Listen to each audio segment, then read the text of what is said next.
Today on DNVR Buffs Live, our biggest takeaways from the spring game, and also you get to enjoy me making facial expressions while the Avs play playoff hockey, and I try to keep my shit together. Let's do it.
Let's go! Squad! Coming to you live from the Toyota Lounge, driven by your Front Range Toyota stores. It's DNVR Buffs live post-spring game. We finally got to look at this team and see what we might get under the flat irons this fall. Lots to get into, takeaways, overreactions, all that stuff. How we doing? How we feeling? Great. You're going to have to speak up all the way over there because it's hopping in the DNVR bar for this Avs game / Nuggets game celebration, kind of a crossing over here. And, of course, everyone's fired up about the scintillating Colorado Buffaloes spring game. But I'm doing great. How are you, Scotty? I'm feeling good, bro. I mean, it was good to see some football today. You know what I'm saying? Like you said, the bar is popping right now. The energy is high. You feel me? So I'm feeling good, bro. You know what I'm saying? I like what I saw today in a lot of different aspects, and I'm excited to kind of get into it and break it all down. We're learning that a minute and 30 seconds is just not enough time for Jake. I told you I had to do things, and you guys just ignored me, so I don't know what to say. It's just, we just had faith in your speed. What was the vibe up there in the where you were sitting? I was in the club level. The vibe was very clubby. A lot of people in the same boat as me, trying to do double duty, watching the Buffs and the Nuggets. Yeah. I had a whole crew of people who stayed for overtime, which overlapped well after the spring game ended. For sure. But I thought the vibe was good, and I thought I was really proud of the ovation for both Travis and Shedeur. That was cool. Getting their jerseys retired. Sometimes I think that a couple of really loud people on Twitter can make it seem like the fan base, I'm putting in air quotes, feels a certain way about something. And it's nice to sometimes just get out and touch grass and go into the real world and realize that that's not what it's like. Yep. It was nothing but a complete resounding ovation for both Travis and Shedeur. And that's the way it should be. And that's the way I expected it to be. Yeah. But, you know, even Coach Prime tweeted about it the other day, or quote tweeted a tweet about it, basically calling out like the fans. And I know that that's not what he thinks all the fans are like, but there was a very vocal minority that made it seem like a larger majority was complaining about this. And I thought that the ovation for whatever the 10,000 strong that was there matched what it deserved to be. Today proved that Shedeur Sanders and Travis Hunter are Colorado football. Like, you walk around that stadium, we're down there on the field, like, as soon as Shedeur walks in, it's like you could just tell something happened. It's almost like when Coach Prime walks in a room. 100%. Like that buzz. He's got that Shedora. Yes, he does. Everyone just looks towards the tunnel. Everyone wants Shedeur. Same thing with Travis. We're filming our post-game takeaways, and Travis is walking along, and it like crashes our takeaways because everyone's just like, oh my God, there he is. But yeah, man, like, they're everything about what this program stands for. They are everything that this program will stand for moving forward. And they're the reason why we are all where we are right now. So congrats to them. It was a cool moment. Glad it happened. Absolutely. I'm glad they got that moment because they deserve it. They deserve a moment in the sun, you know what I'm saying, with the Folsom Field crowd. Literally in the sun, right? Literally in the sun with the Folsom Field crowd roaring and applauding them for what they've done, which is transform an entire football program from the depths of hell. What did you say on your tweet that then went viral? The deepest trenches of irrelevancy. Yes. Which is a crazy accurate bar, by the way. But I mean, that's what it was. And Eric Morse here, you know, on the chat on the screen, Coach Mack, it was announced today that he's getting a statue, and that is awesome too. He deserves that. And I love what Coach Prime kind of talked about afterwards too, where he was like, why did we wait? And it was what we talked about on the show, giving people their flowers when they're still here and they can still smell them. That was one of Coach Prime's biggest kind of sentiments afterwards, and it was very fitting. So a lot to get into, but those two parts in particular were really cool. Yeah, Coach was cooking in the post-game show about I'm that. excited to hear about it. Yeah, I mean, just he pointed out right point blank, like, you know, Coach Mack's getting honored. Wish he could have seen it. You know, wish he would have been around to at least witness it. He mentioned that about Rashaan Salam too. Yep. Brought that up. So it's just, this is what it is with this program. Anything people don't like, they're going to pick apart. Even if you've never been to Colorado, have no tie to Colorado football, you got to get your opinion in. It is what it is. It is what it is. But I'm very glad we finally are going to get it right and give Coach Mack his statue that he deserved, and honestly, in my opinion, should have been erected 34 years ago. Literally, yeah. But it didn't happen that way, and we can only be happy about the way it's going now. So good job on everyone involved with that. I'm really excited to see what it looks like. I thought that we might get like a look at what it's going to look like. Yeah. To me, it has to be him being carried on the shoulders. Yep, that has to be it, bro. Which is going to be so sick if they nail that right. Definitely. I've heard it's 8.5 feet tall, Ooh. Which to me sounds like about the height of a person on someone else's shoulders. So excited to see if that's what they end up doing. Hell yeah. Beautiful thing. All right, let's get to our biggest takeaways. Biggest takeaways from the action we saw on the field today. I'll start, I guess. Go ahead. Go do it. You got to start with the quarterbacks. Julian first out. So, are we reading into this? Okay, so that's my big takeaway. And someone tweeted at me and said, "You read into things too much." It's literally my job to read into things, bro. So yes, I probably do read into things too much. It's the middle of the off season. I've got nothing but reading into things. How could I not read into that? That's what I was trying to tell Scott, and Scott's like, "No, they're mixing and matching." I was like, "He's out there with the it ones, wasn't bro." That mixy matchy. It really wasn't. Kaidon was with Zach Atkins, who we expect to start at tight end. You're right. You know what I'm saying? So I just think there was some mix and match, and I think they wanted some. I don't know, and I would have loved to hear the process behind it. But there were some, starters with backups, and some, and obviously Juju, when he went out with that first group, that was the first team defense for the most part that he was going against as well. So when I was looking out there and like trying to figure out what really delineates it, it's Jordan Seaton to me. You're right, yeah. Exactly. Whatever team Jordan Seaton's on is the first team. I mean, and Juju went out there with the first team offensive line. So. Yes, and so I'm obviously going to read into it. It doesn't mean the competition's over. You don't over-read into it. Yeah. But you certainly, in my opinion, I read into it that Julian Lewis earned the right to go out there with the first team to start this game. And Coach Prime said afterwards, he was like, this is what Juju been doing. Like, Juju been running with the ones, been running with the twos, alternating back and forth, him and Kaidon. So we'll see. That was definitely had my eyes wide open when I saw him go out there for that first snap. He was with the first offensive line group, but then they were going against the first team defense too. Arden, DJ, the two transfer linebackers, they were out there. Anquin Barnes was out there. So I think they just wanted to throw Juju into the fire, in the most game type scenario that he's going to get up until this season, and just see how he responded. And it's clear he kind of like progressed and like gained confidence as the scrimmage went on. With the Kaidon side of things though too, I thought he looked sharp, man. There were some opportunities there for him to run that they either he didn't take it. There's the read option that Bautista like pulled from him, which Kaidon really had a lane there, but I don't think we didn't see nearly who Kaidon Salter is like in a true game setting in this spring game, because his game is a live game. Yeah.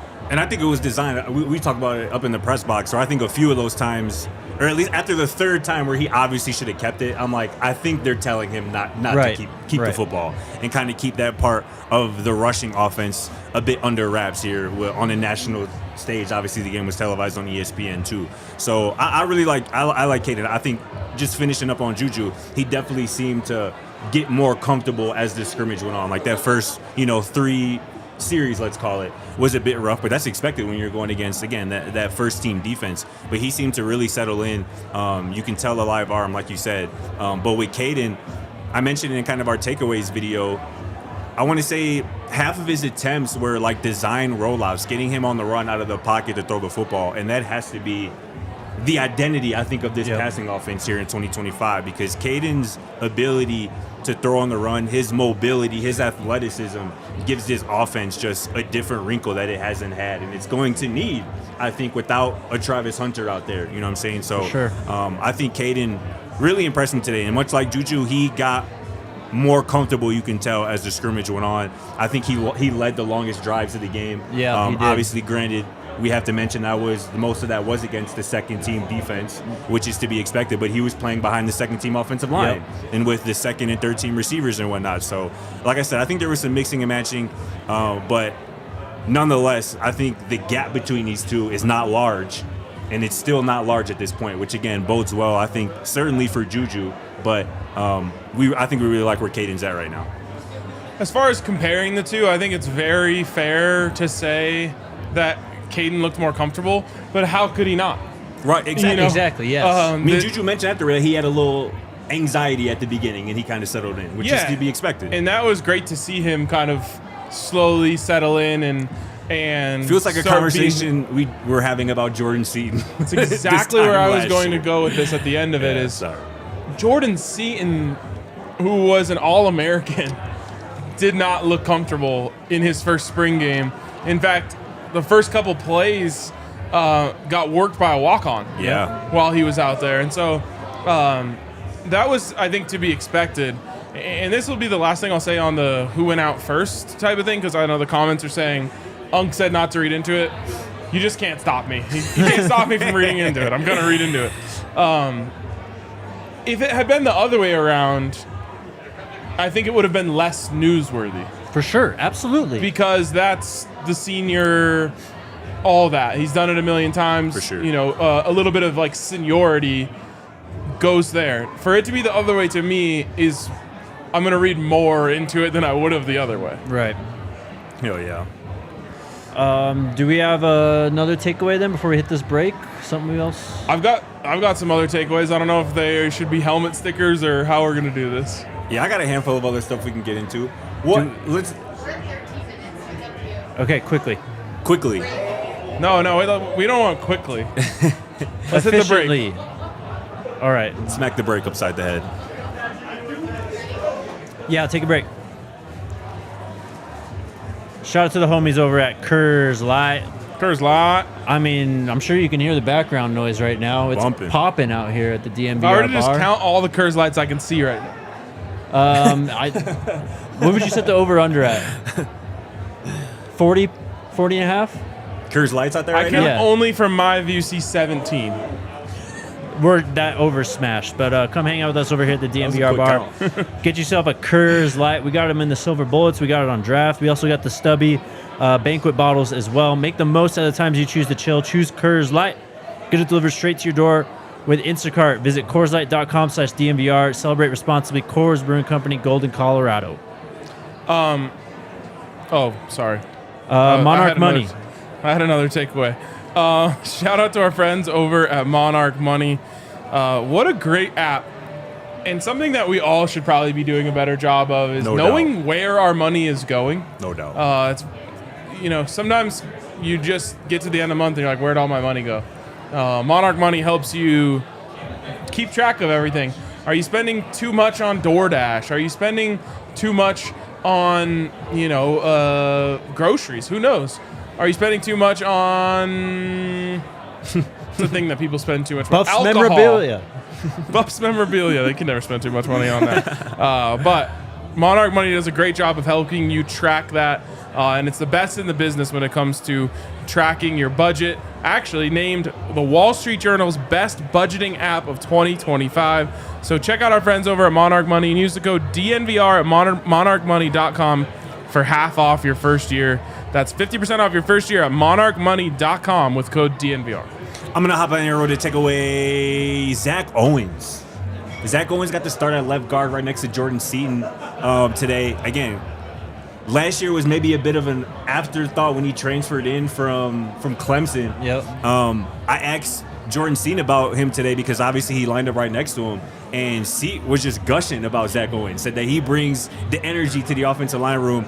He said that Zach Owens did kind of shed all that bad weight, that unnecessary weight that he had, and that was kind of the biggest, kind of blip into his development. And Zach Owens looks like a player. Like, that's, to me, seems like somebody who could definitely start at that left guard spot if they don't bring in an experienced kind of productive guy in the transfer portal. I mean, C pretty much said today that, like, he believes that Zach Owens is somebody that is a guy that this offense can really run behind and, like, really maul people with in the run game. So if he ends up being, a surefire starter or even like a sixth man on the offensive line, that's massive for that group up front. Facts. Yeah, it sounds like he's, at least according to the rosters, I mean, last year he was listed at 375. Yeah. This year he is listed at 345. So that's at least 30 pounds, and that's significant. That's big time. That's big time. Offensive line looked good in general to me. They did. You're shaking your head. Up and down. What'd you see? I feel like early on, especially, the pocket was just collapsing a little too quickly. Jordan did get beat. Arden got him. I mean, we know they've been going back and forth. They're two of the best players on the team. So, yeah, I mean, would have liked a little more push in the run game. I'm gonna try to not. I don't want to grade the offensive lineman on a curve anymore. Like, for sure. Last year we graded on the curve of it's better than 23. And I go like that was kind of my thinking too when I was like, I thought they were good because I'm like, I feel like they just weren't as bad as last year. Yeah. So I gotta move. I'm trying to move past that because what happened last year is we almost convinced ourselves into thinking that it was like acceptable. And and looking back on the season, I don't know if it was. Yep. Now we have no control over how good they play, but I'm gonna try to look at this as like, what does an actual good offensive line look like? Because to me, for this team to reach the goals that I think they have and we have for them, it has to be an actually good offensive line. There's no more Shedeur magic to bail you out. Facts. Yep. Any other big takeaways before we get to biggest overreactions? Yeah, I have some other takeaways. I'll go with the one that wouldn't necessarily be a helmet sticker. Shout out to Ben Finneseth. Absolutely. Shout out, bro. Earned the scholarship, man. He's been getting so much praise from all the coaches. And we've talked about it a little bit before, but it's just such a cool story knowing what we know from when he sat on this set with us and told us, he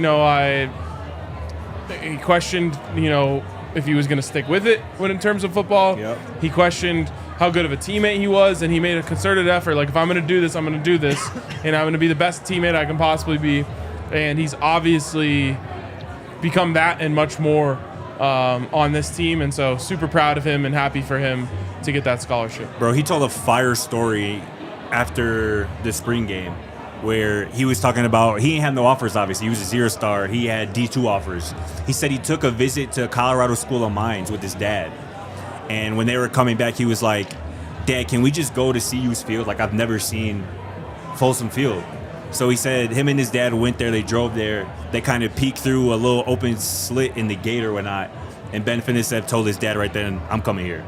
This is where I need to be. And for 4 years later, you fast forward, and now he's on scholarship after battling his ass off as a walk-on, being asked to take on a leadership role and doing that, full stop. That's what college football is really about. You know what I'm saying? And we love to see that for Ben because he is a guy who deserves that and a lot more. And the beginning of that story, too, I mean, he was a 2020 recruit. He was talking about how it was dead middle of COVID, how all these camps and everything that he signed up for was canceled. Like, he was considering, like, I might have to just go D2. And now he's, running with the ones in the spring game in his senior year, and now he gets a scholarship. So super cool for him. And, I mean, those two guys, Charlie and Ben, I mean, Coach mentions it all the time. That's exactly what you want out of a player, and they're, in many ways, the standard at Colorado football in terms of just how you go about your business, how you, better yourself, and just know which areas to improve, really. That self-awareness. Hell yeah. Awesome. One more takeaway, I guess, before we get to some other stuff, maybe. Coach Prime laid out that plan for the transfer portal. They're going to be busy. I'm going to Denver went position by position.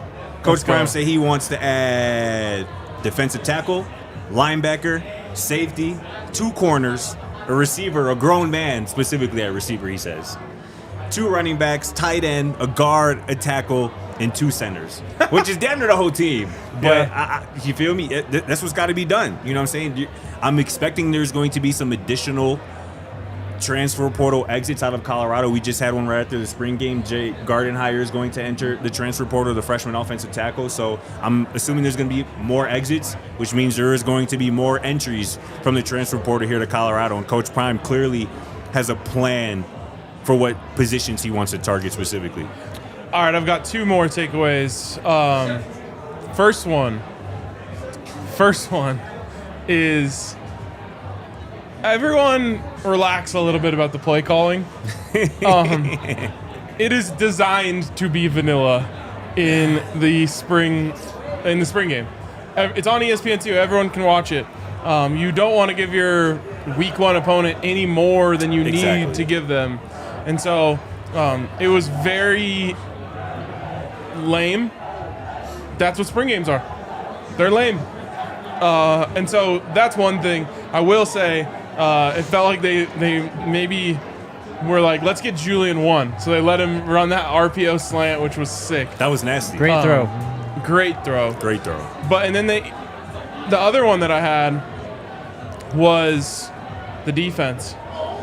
There was not a moment where I looked out there and said, oh, that was bad. Right, yeah. From the defense. No busted coverages. Yes. No giant holes. No nothing. I felt like the defense was on a string for most of the game. Yeah. And for a spring game, that was not what I expected. Usually there's just going to be some sort of break somewhere that's just someone being in the wrong position. I was excited about how well coached that defense looked. Rob Livingston, man, that there guy it is. That's why I'm not surprised, because of that man right there. He's different, bro. Like, and people are already starting to recognize. Multiple NFL teams already started to recognize the way the players talk about him, and then just seeing how you don't lose your. Not only you losing your best player in Travis Hunter, you're losing like leaders, man. BJ, Shiloh, Cam, Nakai, Bent, like those are leaders. Like they set the tone. They get everyone where they need to. So to see them just really moving full steam ahead, like it was no issue. I mean, it's impressive, and it's a testament to what Rob has done. To go back to the offense, though, a lot of tight ends. And I think that's a preview of what we might see this year. I mean, we didn't see too much of Kaidon in the run game at this point, but if you want to lean into that, and if you want to, make sure that is a strength for your offense, you're going to need tight ends on the field. Zach Adkins was doing his thing. We saw Charlie Williams out there. Probably the first time we've mentioned him since he committed. So, yeah, man, both sides, there's some very encouraging stuff. It was good to see Batista out there, who's a player that I've always known about and been excited about. You're lying. Nope. I love that. To go back to the portal, too, to what you were saying, Scotty, they did have some pretty big-time visitors here. Hell yeah. Guys that can fill some spots. We've talked about a lot of these guys, but you get the commitment from Teon Parks. So that's at least another cornerback. We feel good about the top 3. Colton didn't play today, nor Preston. So you saw a lot of RJ. And DJ. RJ and DJ, but I don't think there was really many other corner. Like Braden Keith was out too. Like, I remember Boozy was out there. Malachi Murphy was out there. Aside from those 4, they were already scraping the barrel. Yeah, so they need corners bad. They got one today. You could get a starting right tackle and Blake Steen if he commits. Hakeem Williams, the wide receiver, I think that might be the guy that he mentioned, Coach Prime, when he was talking about that position. So he said he want a grown man at receiver. Stay tuned. Most definitely. We're going to need a first of all, I'm in, but we're just going to need a clearing of the air about the Travis Hunter tweet. If we go Hakeem Williams. Oh, yeah. What tweet? The ain't no Travis Hunter. Oh, yeah. I'm sure he'll be asked about that. For sure. Gonna need a clearing of that. Clearly, this staff don't care about that. They're targeting them and got them on canvas for sure. But no, that is hilarious. But it'll end up like Travis is his mentor. Facts. Took me under his wing, actually. Yeah. Turned into a friendship. But no, Zach Atkins, you mentioned him. Yep. He was one of the most impressive players to me today. Him and Tawfiq Bayard, maybe two of the most impressive guys, I think, today. Tawfiq Bayard, both of those guys are as advertised. Tawfiq was making plays everywhere. He burst into the backfield and batted down a pass from Juju in the backfield. I think he had at least one more TFL, another tackle that he kind of sliced into, towards the line of scrimmage to make a nice play. So Tawfiq Bayard, they need him to be a guy this year, and he looks like he is that. And I like that he Sharp 2.0, bro. 2.0. I mean, RJ Johnson told us this week he's one of the smartest football players he's ever been around. Him and Cam are in that same kind of category. So Tawfiq Bayard now rocking number 9 that was previously worn by Savion Riley. I like Tawfiq at number 9. Nice. I like that a lot. So those two guys, Tawfiq Bayard and Zach Atkins, two guys I was really impressed with today. It was good to see. You know what I realized about you talking about Coach Prime laying out the plan for the spring portal? Yeah. You know what he really said? Who's leaving? The team that y'all saw out there today is not the team that we will be taking against Georgia Tech in the fall. 100%. Facts. 100%. Tawfiq was really impressive today. Cam kind of put his stamp on him, saying that he's going to be basically the next Shark. Yeah. And he proved it today, man. He really did. Instinctually, and just being able to be that, like, I don't know if Swiss Army knife is the exact word, but getting that production out of a safety at the line of scrimmage, it's going to do a lot for this defense. And as we saw with Rob last year, like, if you have that safety really roaming in there and you still have Carter on the field, you got all these DBs out there, it just makes things a lot easier and makes you that much harder to try to move the ball against. Yep. Should we hit a break? We got a few minutes. Okay. What time did we start? I think 19. Okay. Cool. I've got a player I want to talk about then. Go ahead. Buck Buchanan? No. Yeah. But while we're here, we I might as well. can't believe we've been on this show this long I and know. haven't mentioned his name yet. Are we giving me credit? Was that the play of the day? The touchback? I called I called play of the 60-yarder? day. It Oh, would be 60 yeah. yard Buck Buchanan He field goal. did actually. For sure. In terms of most impressive, coolest things that happened, I think that was it. There was no mossing. There was I almost Joseph Williams almost made me look really smart. yeah. That toe tap in the end zone. That would have been all over social media. But yeah, I mean, you called that for sure. got a full on fight here. 60-yarder, bro. 60-yarder. Room to spare. Clearly, it's a little bit of a loose cannon, the Buchanan. Yes, But it is. When it's honed is. in and aimed at the right target, Hell yeah. it's got a lot of power. No doubt. I mean, it is the kicking game. It is special teams, and that kind of gets minimalized by a lot of people. But you can't really put into words the value that that's going to have in this season. Just being able to play the field position game.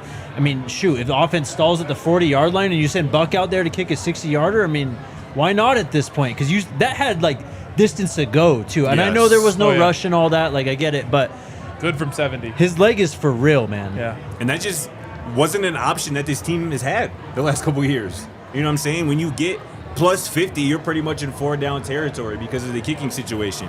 Well, we now- kind of had it in the early Jace Feely days, and then he missed enough that Coach Prime was just like, never mind, we'll just go for it or punt. Yep. Yeah, so that'll be nice just to have that opportunity. You feel me? Okay, so I guess on to helmet stickers-ish. There's one guy that we haven't talked about that we got to talk about. Kylan Salter. No. Okay, I wanted to give one to Kylan Salter. Go ahead. I think he had the hit of the day. Hit of the day He did. for And sure. I think didn't I say that yesterday? Kylan Salter with Thought the you said JB hit JB, of the bro. day? I think you did. I thought you said JB for the JB award. No, because No, he said JB for something else. Yeah, and then because- you were like, okay. Yeah, when we got to the JB, you were like, oh, well, now we're gonna talk about JB. I'm like, oh, there it is. For Yeah, sure. Kylan looked good. Kylan looked great and started the game with back-to-back run stuffs. Once he got out there, it honestly reminded me of Cam Sumlin Craig's first 2 plays as a Buff. Yeah. Where he went out there and blew up Nebraska 2 plays in a row. That was exciting. There's definitely some nervousness about the linebacker position. Yeah. In the fan base and potentially beyond. I'm really excited about Kaidon Salter. I left that game being like, oh, okay. Like, he's young and got room for improvement, but for sure. He can play. Yeah, that's part of the reason I mentioned him yesterday. Like, the things that I've seen and heard about him this spring are all encouraging. Again, people might look at he didn't do anything at TCU. He was hurt. He was injured. He wasn't available. Now that he's healthy, and Kaidon mentioned it, that this is kind of the first time in Kylan's college career that he's like actually fully healthy. Yeah. So that's big time. He obviously has the talent, and if he can just continue to keep this thing rolling into the summer, into the fall, they really might have something in Kaidon Salter, and that would be a big boost. There's a player who I drafted in a My Guys draft a while ago. I kind of put my stamp on him. I was very excited about. No, it was not him. Q? I'll tell you who it is on the other side of this break. Shout out to our friends over at Empire Today. You need a new floor in your home or business, hit them up. They are literally the best out there in doing that and getting you set with your flooring. New studio floor still looks great. And I'm sure if we ever put enough miles on the bar floor out there, we'll hit up our friends at Empire Today. Facts. Because they did such a great job up here in the studio.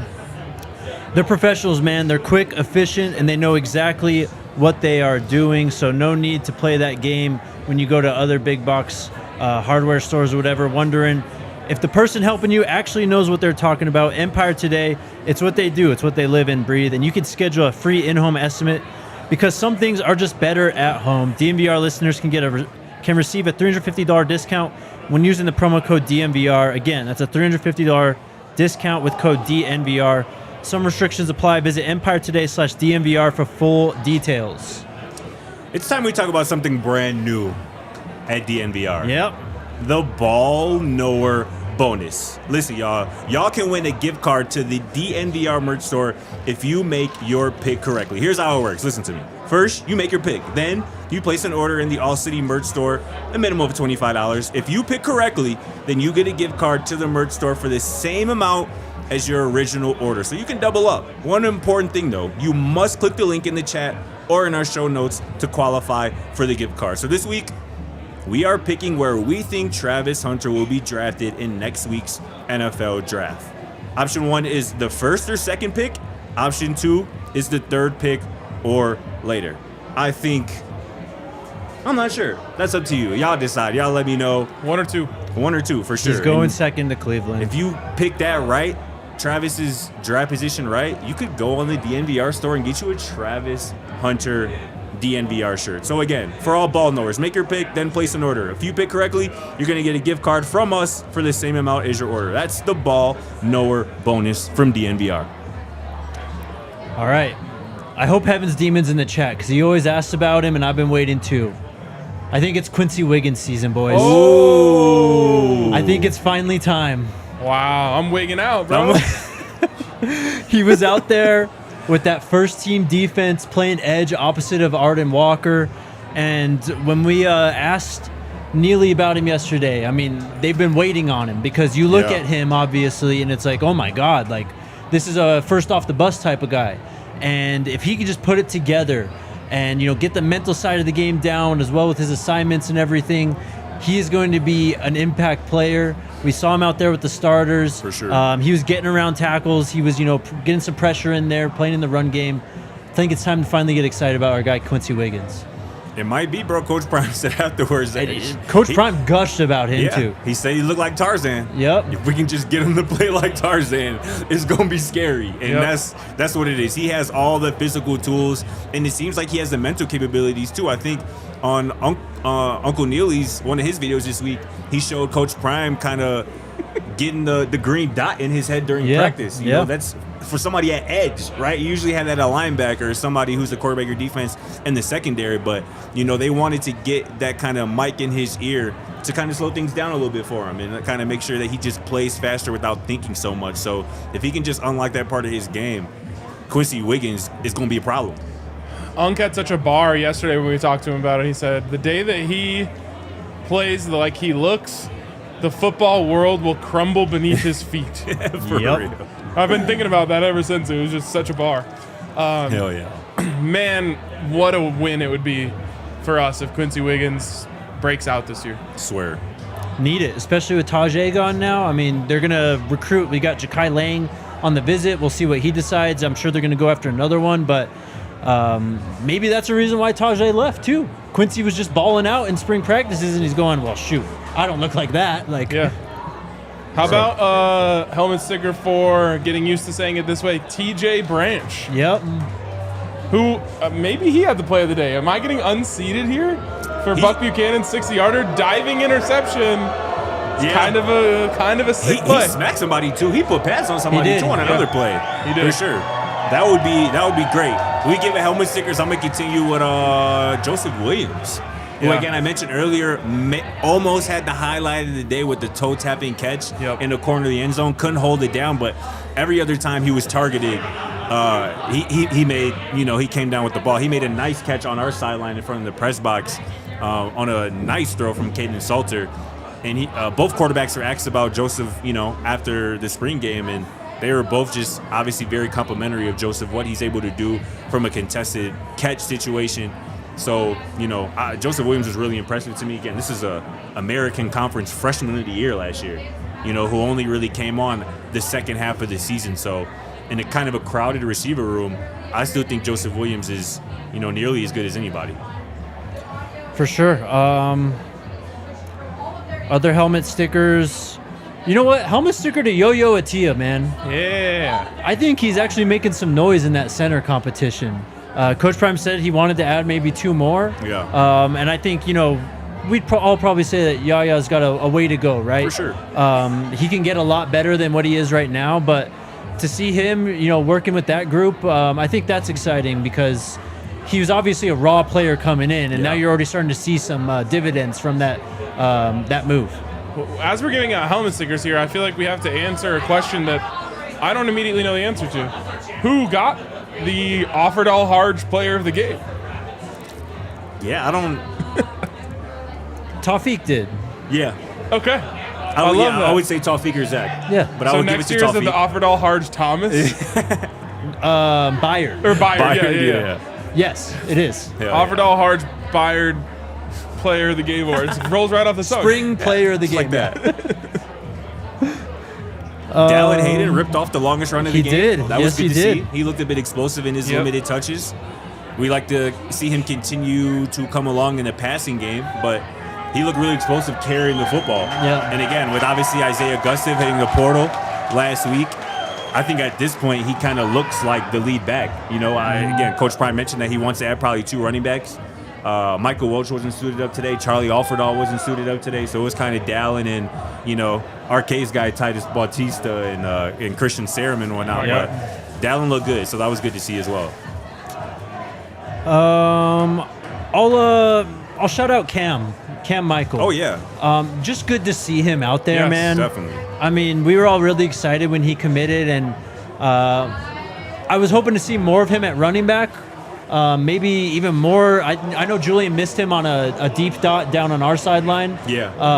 It was early in the spring game, but either way, I think there's a lot to be excited about with him, and he's clearly just scratching the surface. The first college game reps, pretty much, basically. Crazy to think about. So I'm excited for him.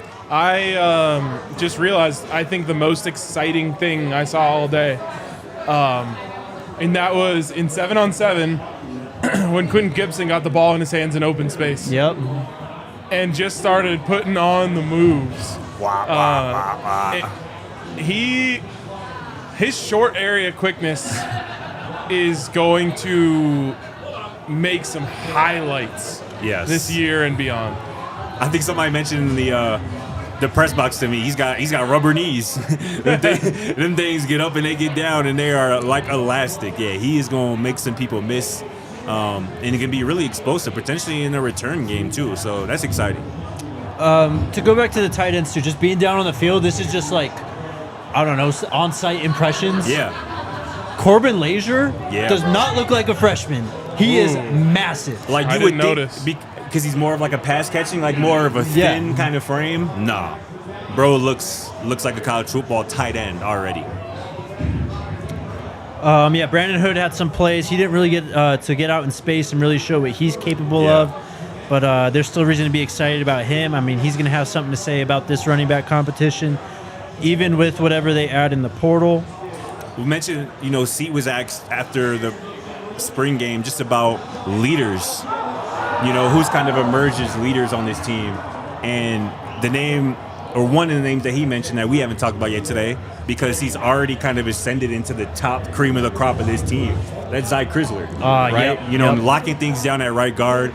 And again, it's a good thing when you're an offensive lineman and people don't talk about you. You know what I'm saying? Because you are doing what you're supposed to do. Exactly. And Zy has quickly come in and done that and earned the respect of his teammates just by being a leader and going about his business the right way. So, again, with, Seat on that left side, Zy Crisler at right guard, I think they're going to add a really productive, experienced right tackle potentially. And if Zach Owens can be that guy who we think could potentially be a left guard, and Zary McGill potentially, or whoever they bring in the portal at center, I feel pretty good at this point about this offensive line.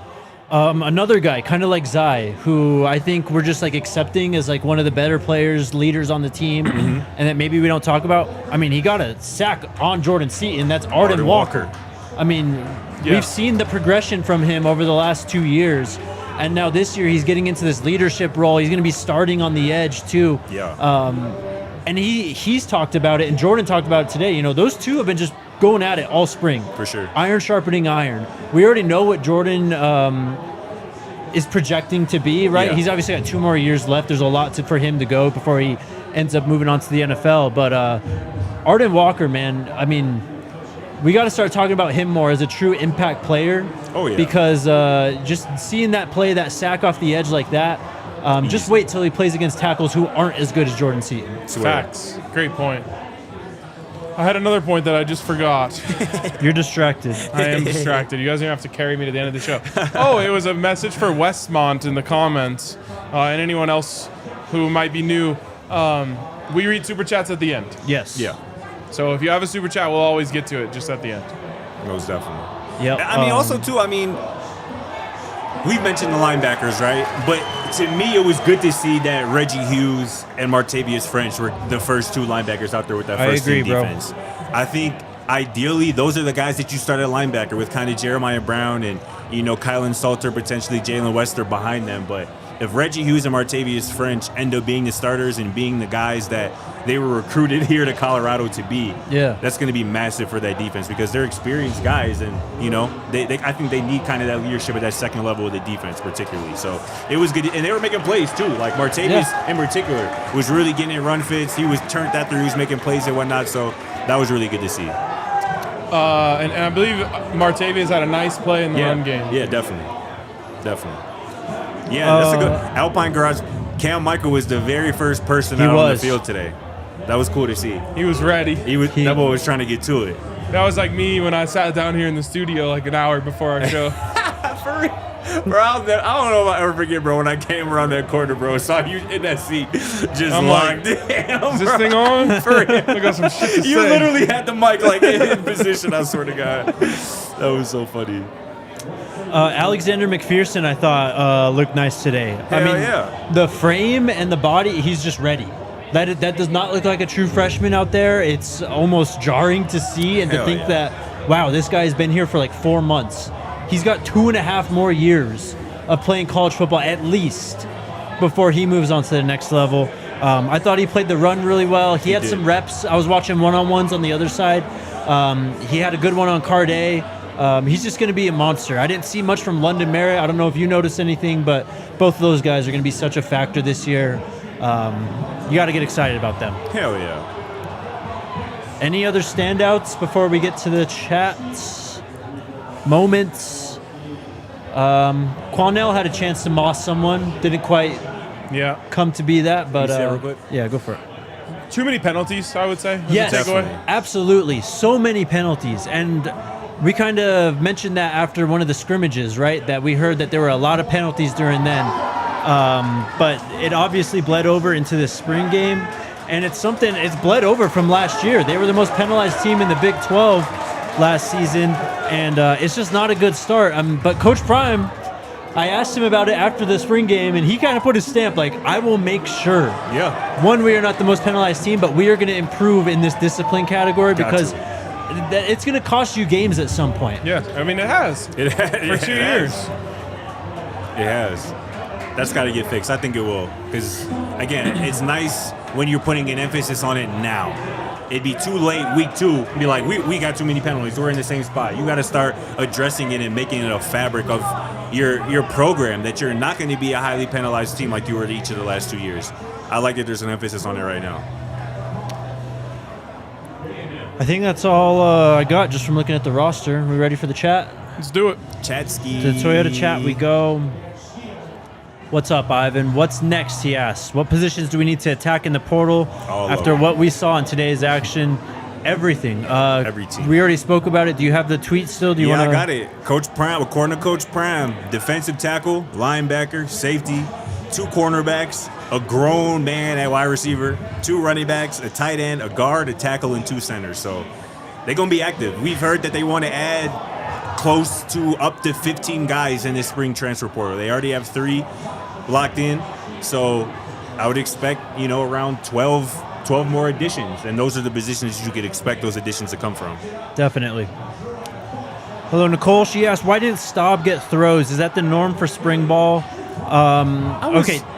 Well, 2 things here. I mean, he's clearly quarterback 3, and we got to figure out this competition, right? For sure. So reps for Salter and Julian are way more valuable than they are for Staub right now. No disrespect to Staub. It's just the facts. It's a good point. It's just where we're at. They did go off script from what the announcer said at the beginning, which he said that at the end they were going to go 3s on 3s. And they never went to that. And I wonder if they just wanted to see more from the 2 quarterbacks. To that point, though, Coach Prime mentioned it in the presser today, though. After they saw the weather yesterday, they were just trying to really kind of fill their TV obligations. They weren't trying to risk getting anyone hurt or doing anything crazy by going over that hour mark. So they really wanted to get in and get this thing done and get out as healthy, efficiently, and quickly as possible. So I think that took a lot of reps from people naturally, too. I mean, this was visually just, you mentioned it off the top, this was a lot different spring game than what we saw even the last 2 years. We saw a lot more 3-on-3 or 3s versus 3s. We just saw a lot more actual work. Like it was broken into quarters usually, right? Yeah. We had 2 quick halves with that. So for sure. It ended up being a beautiful day, but I think that they were really they were scared of the weather, being a nasty spring game again. Obviously that didn't happen, thankfully, but I think that's why.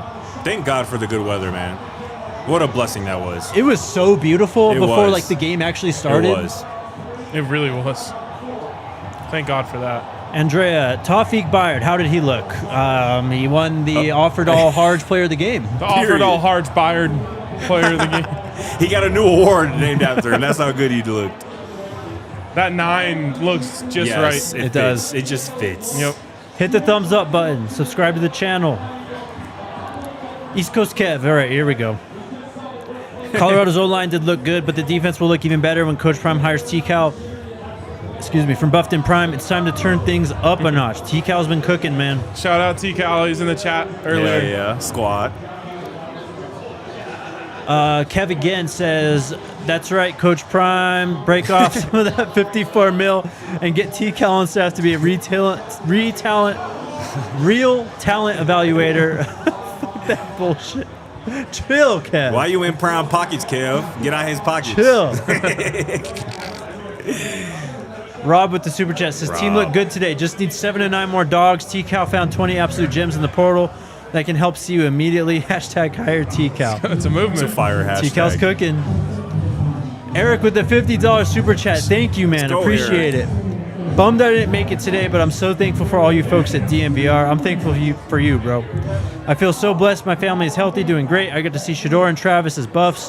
The future of the program looks good. Coach Prime is my coach. God is great. Facts. Love that, Eric. Hey, on that note, it'll never get old to me, bro. Just being in Folsom Field and having people recognize Jake Schwanitz and me who sometimes Scotty got some deep pocket shot next out. to Jake. Like when people recognize us and just show love and say that they watch us every day. Yeah. That's somebody we met from South Dakota. Yeah. Who made the drive from South Dakota with his young son who said he watches us every day. Like that stuff will never get old, and we always appreciate it. And special shout out to the CU aunties too, because they were out there in force again, as they always are. We love the aunties. Westmont Rich says, have you guys checked Buffton Prime recruit website, and do you guys feel TCal will be a valuable asset to the team? I feel like TCal's already kind of been a valuable asset to the team. Been doing that. I have not checked out his website yet, though, but I'm sure I did. I checked it out the other day because he was talking about an edge that just entered the portal that was like his number one guy. So I checked out his scouting report on there, but it's great. It's super nice to just be able to, instead of like watching a whole video, which obviously when you have time is nice, but it's cool just to be able to go and click on a guy, see what they think of him. Definitely. And then, know shout what's out up. TCal. Kev again says, happy Easter, bitches. Thank you, Kev. Happy holidays, Kev. Happy Easter. Big holiday tomorrow. Big holiday tomorrow. Can't wait. Big holiday tomorrow. Lawrence, the super chat. Who do you see as the emerging stars? No one's allowed to talk about the stars right now. Because that's who the Avs are playing. I give you one on defense, Tawfiq Bayard. I'll give you two on offense, Zach Atkins, Joseph Williams. I mean, does Draylon count? We didn't even see much from Draylon today, but Cam as well. Draylon does not count. Did he even catch a pass today? I don't think No. so. I would say the same for him and Harge, which I feel like is just design. You're just kind of saving it. Well, I wonder if that's, like Coach Prime, he doesn't want the receivers hit one anyways. Exactly. And he wants to make sure that his top line guys are... Bro, imagine being a ain't tight doing end much. and he's like, no one touched the wide receivers. It's live on tight ends and running back. I'm like, what? Yep. That's it for right now. We got some time. Get some questions. Bro, so ready to go. You can go at any time, bro, if you want. so ready We're to not go. holding you back. Nah, bro, I'm just playing. We got 5 minutes here. Shout out to Mate 2.0. What a punt that was. Roommate. Hit the pylon? Yeah, that was a rocket. Mate. And when he hit it, I was like, oh, that's too low. And then I saw the angle it was going. I was like, oh, Yep. he pinned it.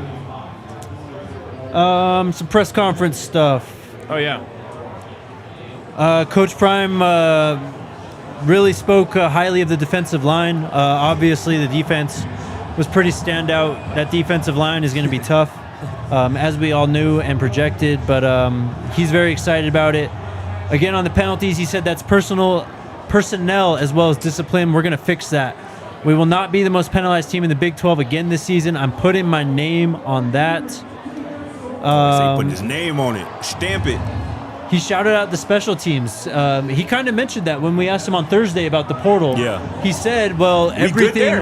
Yeah, he said everything. And he said, well, actually, the kicking game, I think we're solid. Hell yeah. And we saw that today. He wanted to see more from the tight ends. Said like 6 times they were aight. They were aight. Need more in that room, in my opinion. He said he wants to add that position. I'm sure it'll be somebody coming in. On Quincy Wiggins, he said, I love him. He's one of my favorites. I see so much in him. I feel like this is going to be his breakout season. Kind of went in depth of what Neely was talking about yesterday in terms of just that relationship. And, Quincy he wants to be here. Coach Prime wants him here. And they're definitely going to make it work. So that's exciting. Julian, on his first time playing at Folsom Field, said it was definitely a big milestone for me today, just seeing the turnout. But we've got a lot of stuff to grow on, too. Just hard to remember, or easy to forget, too, I guess, that this was like his first collegiate, anything. Yep. So shout out to him. Probably the biggest crowd he's played in, I would assume. There was 20,000. 20,430 there today. What do you think? They did announce 20,000. I would say there's probably more at the Georgia State Championship game. So I'm just guessing. You're probably But right. it's a whole new ball game where, it's just different. It's just different. No doubt. And it was unfortunate just the way that it worked out, and like I talked about with being kind of vanilla, that we just didn't get to see him do his thing really. Yeah. But I have a lot of confidence in him being able to do his thing when he gets to do his thing. And I also just love, first off, I just love the optics of those two quarterbacks being put together in that post-game kind of press conference next to each other and answering questions together. Obviously, Juju called Kaidon, like, he said, that's big bro. Yeah. You know what I'm saying? Like, Julian said that Kaidon has been there and done that in terms of this college football thing, you know, playing at a high level at the quarterback position. And it just seems like their relationship, you know, as teammates, their rapport is only growing. And I know when this thing kind of really started going, people were worried about, even us maybe even a little bit, worried about some toxicity. But Sure. it appears that is just not a part of what's going on here at all. No, absolutely, man. That's massive because, as you said, like quarterback competitions, they just naturally get toxic, They do. at least in the fan base, Yes. right? Maybe between the players, there could be some jealousy, you know, maybe a little bit of talking behind.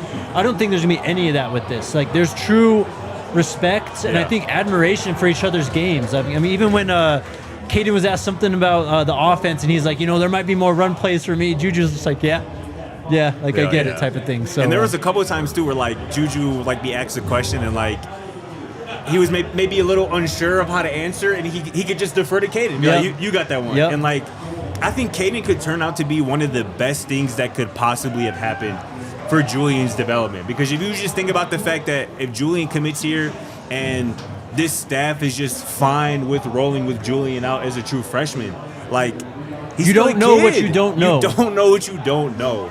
And occasionally I'm reminded, you know, sometimes when I hear him talk, or like that situation where he was like, Kaidon, you answer that one. Yeah. Where like he's still a 17-year-old kid, and to be the face of a program, a college football program, and not just any college football program, but Coach Prime's football team. the most poppin' program in the country. Like, that's a lot. And I feel like just Caden's presence, just being there to take some of the pressure off of him, I think is really invaluable.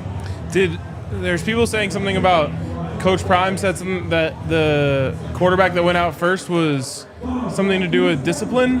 I saw it in the chat. I didn't catch that during the Yeah, presser. we were a little late to the beginning of the presser, Yeah. so if it happened in the beginning, I don't know. Jeez, guys. We were filming takeaways, bro. We were working, bro. We're making content. Facts.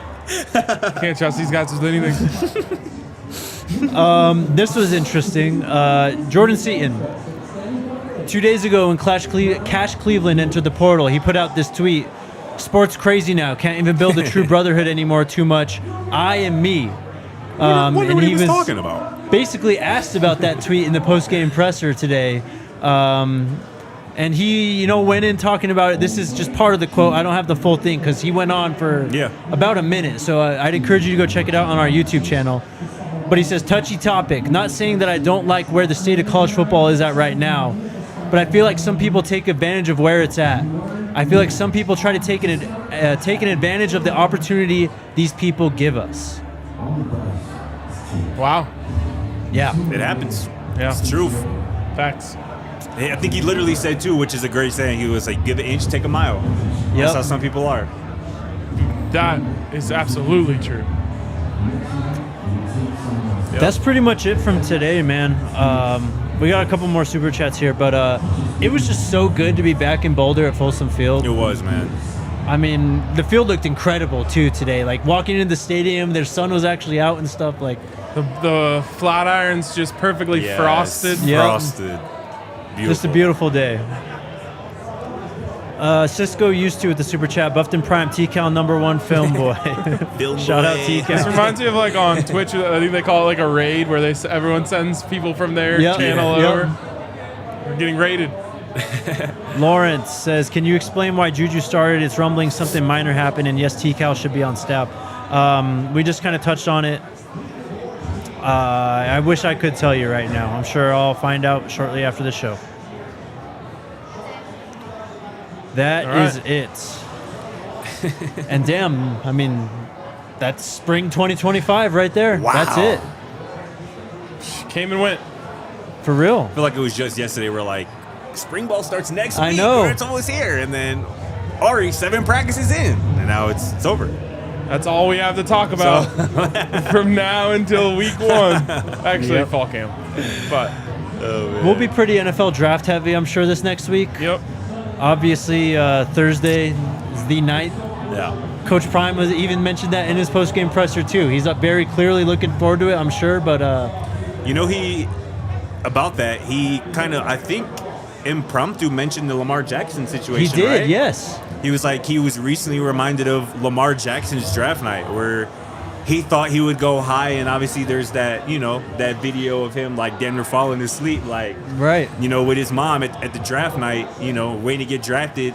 And in the moment, that might have been maybe a little bit embarrassing, but it turned out to be the very best thing for him. He landed up in Baltimore, a stable franchise, a franchise that was, you know, able to support him. And, you know, 2 MVPs later, I'm sure Lamar Jackson feels like he went exactly where he was supposed to go. And remember, Coach Prime was his interviewer on the stage. Ah, yeah. Remember that? Yes. I mean, crazy. literally, Goodell calls his name. You know, Lamar goes out there, gets the jersey, the hat, and all that. Yeah. It's Coach Prime. It's crazy to Then think Deion about. Sanders holding the mic for NFL Network, asking Lamar, you know, telling him basically, I mean, that's like Coach Prime in itself right there. I mean, Yeah. he's coaching him up, telling him, like, you know, this is obviously just the beginning, all that stuff. You get the iconic, you know, they're going to get a Super Bowl out of me, believe that quote from Lamar. I'm sure that'll happen. Like, so, yeah, crazy. that was just a cool moment to hear about. So, All right. What's next? What should we do next? all We're at right. an hour. We got to get out of here, get to the Avs game. But, yeah, man, a lot of fun. I hope you all enjoyed it today. We'll be back on Monday, 1 o'clock. New time for the show, 1 o'clock. We are switching to off-season-ish mode. It's going to be a big week this next week, but it's going to be fun. Let's go Buffs. Let's go Buffs. Squad. We all silly like the mayor.